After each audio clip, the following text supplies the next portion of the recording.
इमाम बारगाह सईदा ज़ारा मीरपुर खास चाकीपाड़ा। रिपोर्ट अमर सिंध अब्बास शिराजी। जिसका मददगार अल्लाह हो, खबरदार उस पर कोई जुल्म न करे। हज़रत इमाम हुसैन ने फरमाया कि उस कौम को कभी फलाह नहीं हो सकती जिसने अल्लाह को नाराज़ करके मखलूक की मर्जी खरीद ली हो।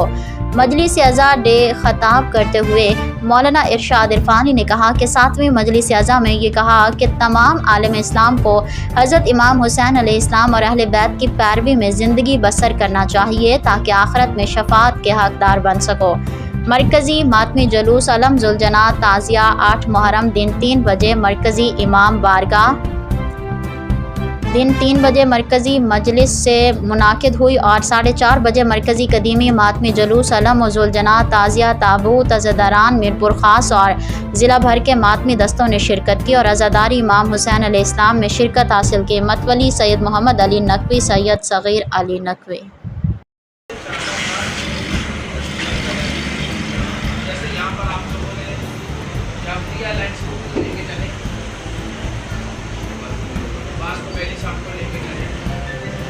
फिर आप पे ही वक़्त आया कि उस सूरत हाल में भी आप कार्रवाई बताएं। चीज़ें छुपी हुई तो है नहीं। अब हम ये नहीं कहते कि खुदा ना खास्ता मैं ये कह रहा हूँ कि कोई है नहीं, ये तो कह रहा हूँ कि मेरा मकसद है कि मैं ये नहीं कह रहा कि मरकज़ी तंजीम में सरदारी कोई बहुत बड़े खिलाफ ले आएगी, मगर ये है कि इस वक्त दौर ऐसा चल रहा है जो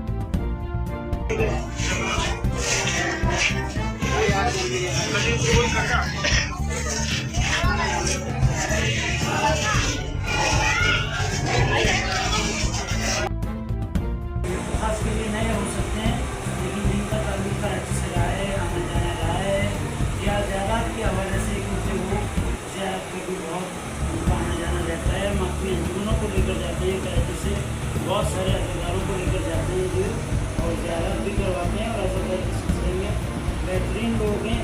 हमारी मैंने जो आज किया है, हम वैसे भी